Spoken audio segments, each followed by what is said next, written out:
నమస్తే అండి. నా పేరు డాక్టర్ రాహుల్ నాగ్. నేను consultant neurologist Archana group of hospitals, Chandanagar, Madinaguda. So ఈరోజు వణుకుడు వ్యాధి గురించి డిస్కస్ చేస్తాను. సో దీన్నే బేసిక్గా ట్రెమర్స్ అంటాము ఇంగ్లీష్లో. వీటిలో చాలా రకాలుగా ఉంటాయండి ట్రెమర్స్.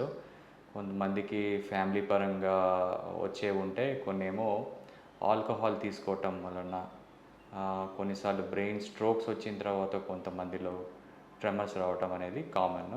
ఇవి కాకుండా పార్కిన్సన్స్ అనే వ్యాధులు ఒకటి ఉంటాయి. అదేంటంటే న్యూరో డీజనరేటివ్ డిసీజ్ అంటాం. వాటికి పెద్దగా ట్రీట్మెంట్ మనం ఎంత సకాలంగా ట్రై చేసినా కూడా లైఫ్ స్పాన్ అనేది 5 years 7 years మాత్రమే బాగా ఇంప్రూవ్ చేయగలుగుతాం. దాని తర్వాత ఇంకా వేరే కారణాల వల్ల మనిషి ఇబ్బందులకి లోనవుతారు. సో ఇప్పుడు ఫ్యామిలీ పరంగా వచ్చే ట్రెమర్స్ని ఫెమిలియల్ ట్రెమర్స్, ఎసెన్షియల్ ట్రెమర్స్ అని మనం చెప్తాం. ఎసెన్షియల్ ట్రెమర్స్కి యూజువల్గా ఏ రకమైన ట్రెమర్ అయినా ఇలాంటి ప్రాబ్లమ్స్ వచ్చినప్పుడు ఫస్ట్ థైరాయిడ్ అనేది చెక్ చేస్తాం. థైరాయిడ్లో ప్రాబ్లమ్స్ ఉన్నా కూడా వణకటం అనేది కామన్. సో ఇలాంటి వాటితో పాటు మెదడుకు ఒక సిటీ స్కాన్ లాంటిది, ఎంఆర్ఐ స్కాన్ లాంటిది చేసి మెదడులో బేసల్ గ్యాంగ్లియా అనే స్ట్రక్చర్స్ ఏవైతే ఉన్నాయో అవి కరెక్ట్గానే ఉన్నాయా, వాటిలో ఏమైనా పక్షవాతాల్లాగా వచ్చి దానివల్ల ఎలాగ వణకటం లాంటివి జరుగుతున్నాయని చూసి ట్రీట్ చేస్తాం. ఇప్పుడు ఫస్ట్ ఎసెన్షియల్ ట్రెమర్స్కి అయితే 3 రకాల మందులు ఉంటాయి. దాంట్లో మెయిన్ ఎక్కువ వాడేది 2 రకాలు. దాంట్లో బీపీ కనుక మన గుండె వేగం కనుక కరెక్ట్గా అదుపులో ఉన్నాయనుకుంటే ప్రొప్రానోల్ అనే మందు ఫస్ట్ పెట్టడం జరుగుతుంది. ఇది కాకుండా ఇవి కొంచెం ఆందోళన గురైనప్పుడు, ఇవి యాంగ్జైటీకి గురైనప్పుడు ఇంకా వణకటాలు లాంటివి ఎక్కువ అవుతాయి.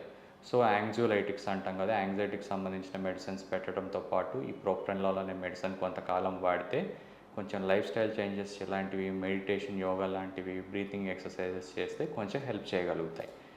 రెండో రకం వచ్చేసి మీకు పార్కిన్సన్స్ ట్రెమర్స్ అనుకోండి. పార్కిన్సన్స్ ట్రెమర్స్ యూజువల్గా న్యూరోడెజనరేటివ్ డిసీజ్ అని ఇంతకుముందు చెప్పినట్టు వీటికి సిండోపా అని ట్యాబ్లెట్లు, లేకపోతే రోపార్క్ అనేది, ప్యాసిటైన్ అని రకరకాల మందులు ఉన్నాయి.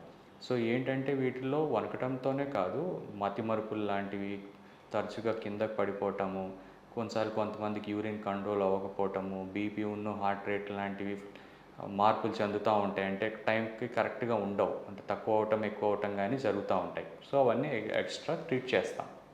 సో వీటికి సంబంధించి మనం ఎంఆర్ఐ బ్రెయిన్ స్కాన్ లాంటివి చేసి వాటిలో కనుక ప్రాబ్లం ఉంది అనుకుంటే దాన్ని నిర్ధారించి దానికి సమానమైన ట్రీట్మెంట్ ఇస్తాం. సో ఇది కాకుండా ఆల్కహాల్ తీసుకోవటం వలన కూడా ట్రెమర్స్ వస్తాయి. రోజు ఉదయం లేచిన దగ్గర నుంచి రాత్రి వరకు ఖాళీ ఉన్న టైంలో అంతా దానికి ఎడిక్ట్ అయిపోవటం వలన కూడా ట్రెమర్స్ వస్తాయి.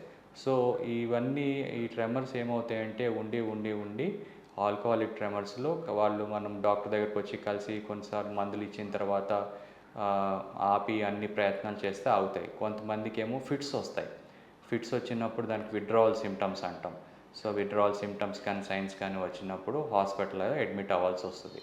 అడ్మిట్ అయిన తర్వాత ఒక 5 to 7 daysలో సిమ్టమ్స్ని కొంచెంగా ట్రీట్ చేసి కొంచెం బెటర్ అయిన తర్వాత డిశ్చార్జ్ చేయడం జరుగుతుంది. So day in and out కాకపోయినా అట్లీస్ట్ ఒక నెలలో ఒక 100 మంది పేషెంట్లు ఇలాంటి వాళ్ళు ఉంటే దాంట్లో ఒక 10 మంది మాత్రమే ఎక్కువ ఇబ్బందులకు లోనవుతారు. మిగతా చాలా వరకు బాగానే ఇంప్రూవ్ అవుతారు.